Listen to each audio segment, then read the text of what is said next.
Bonjour, dans cette vidéo, je voulais montrer où j'en étais arrivé dans mon circuit de détecteur de champs magnétiques qui a pour but final, si tant est que je puisse y arriver, de détecter la position d'un point dans une grotte depuis la surface.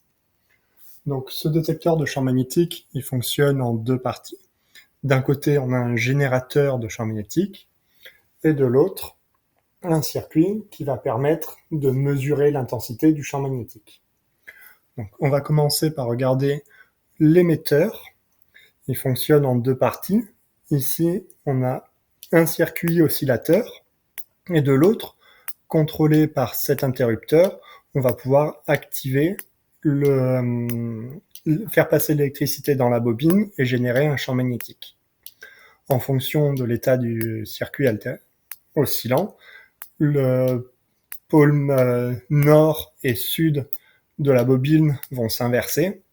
Ça va donc faire un signal carré pour l'intensité du champ magnétique.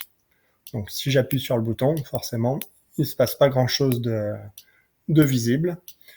Maintenant, on va regarder ce qui se passe de l'autre côté, côté récepteur.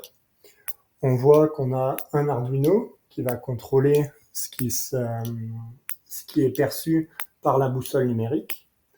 Et donc, sur l'ordinateur, je vais envoyer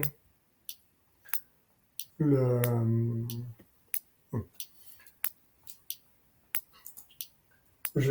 programme sur l'Arduino.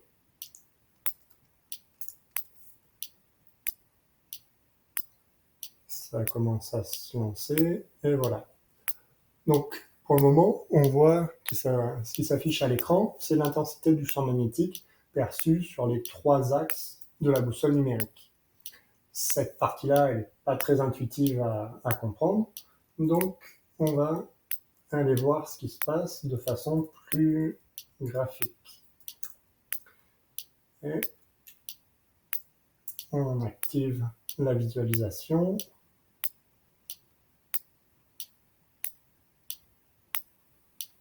Ça s'est lancé.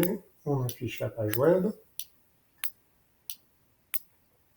Voilà. Donc, ce qu'on voit d'un côté, c'est l'intensité du champ magnétique sur les trois axes. Et de l'autre, un bout de code qui va faire une transformée de Fourier pour regarder si on perçoit les oscillations. Tant que ça reste gris, ça veut dire qu'il n'y a pas d'oscillations significatives qui sont perçues. Quand ça passe en rouge, ça veut dire qu'il y a des oscillations un peu plus importantes. Donc, sur l'émetteur, je vais appuyer sur le bouton, ce qui va déclencher le champ magnétique. Et quand on regarde à l'écran, on voit bien un signal carré dans la courbe bleue et des oscillations qui sont perçues de l'autre partie en rouge, sur l'autre partie en rouge. Donc, c'est loin d'être parfait. On détecte le signal carré, mais pour le moment, la distance est assez réduite entre les deux parties, à peine 60 cm. Donc, on est loin de ce qu'il nous faut pour une utilisation en temps réel. Voilà, c'est là où j'en suis aujourd'hui.